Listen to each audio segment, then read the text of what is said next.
good afternoon, and welcome to Monday Moments with Fran. I hope you are doing great.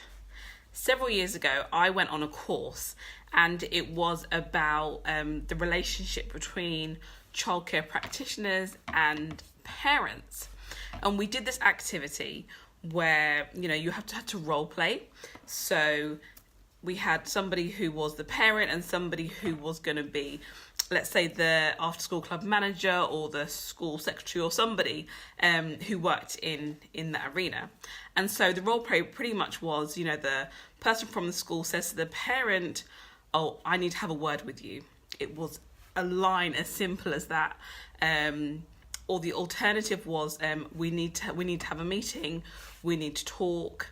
And the person playing the parent was asked, as soon as they said that, what did you feel? What were your thoughts? And the responses, I would say 95% of them were negative. People spoke about apprehension, there was anxiety, they were wondering, what's wrong. It was very, very negative. And, people would just had an immediate, almost fear about what was the point of the meeting. And I think some people could have been even thinking, well, am I in trouble, or what have I done wrong? And so for the basis of that particular scenario, we were talking about the importance of giving full communication. So saying what, the meeting is going to be about, it can really alleviate apprehension and fear. Because as human beings, for the most part, we have a tendency sometimes to assume the negative. So someone says to you, "Oh, let's have a chat," or "Can I have a word with you?" Even in a work situation, someone says, your manager says, "I need to have a meeting with you." Immediately people start having a bit of fear and panic. And I've been in that scenario myself where it's like, okay, what's gone wrong? What have I done? What's happened? We just get really, really pent up about it. And so the encouragement for this week is to really be intentional with turning that what if question to something positive. So what if fear was nowhere near? What if success was the only available option? What if everybody who perhaps you're concerned about their reaction was spurring you on and supporting you? What if it actually works out the way that you hope it's going to? What if people are actually really interested in your new project or your new idea and are really supporting it? What if that move does work out?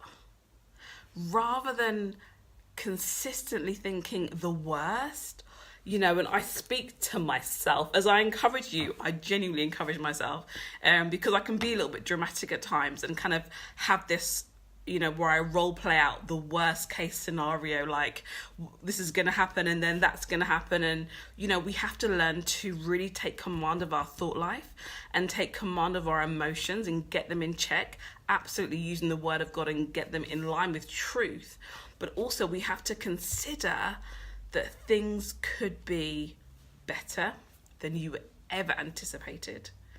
We talk about, oh my gosh, well, what's the worst that can happen? But hang on a minute, why don't we ever say, well, what's the best that can happen? Why don't we ever really consider best case scenario?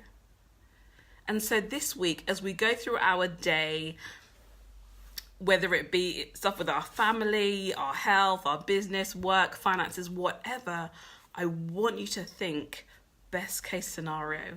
I want you to think, what if this is the day that is going to transform and change my life in an amazing way? What if that person ringing is going to be telling me some great news and not something else? We can reframe the way we live our lives. We can reframe our conversations that we have in our head internally. Because I don't know about you, but there are times when somebody will say something and I will just turn it around and I'll, chew over it until I've made something out of nothing. And what was a very simple thing has become massive. Why do we do this to ourselves, guys? It's so bad for our emotional well-being. I'm saying used to, because I'm confessing that it's not anymore a part of my life. I used to have really bad, like grinding at night. So I'd wake up in the morning and there'll be so much pressure in my jaws that my teeth would be aching. And when it first happened, I went to the dentist and had x-rays, I had tests and procedures to figure out why on earth my teeth were consistently in pain. And it transpired that actually it was because I was grinding at night. So I had to sleep with like a gum shield to really take the pressure off. But a lot of that is down to me. And I have to take responsibility for where I have allowed my thoughts to go, and it can be unwarranted. And so seriously, guys, we have to consider best case scenario. We have to consider the what ifs in a positive, fantastic light, because you know what, we are already resilient to deal with whatever news presents itself. We are already equipped and able to manage what comes our way. But let's stay positive. Let's stay solution focused. Let's stay with a mentality and a mindset that, you know what, everything does work together for good. Things do work out. You know, my life is a blessing. I am blessed. Let's remain and retain in that place because it is necessary. So guys, I hope you have been encouraged and reminded, you know, go and encourage somebody else. You know, I say it like most weeks when I come on here, because you don't know what goes on in people's personal lives. You don't know what's going on, what news they've had. You know, it can be the simplest thing. I sent somebody a song, I think it was over the weekend, and like the timing of it was just so perfect for what they were going through. And it was just a very simple thing, but it encouraged them and it uplifted them.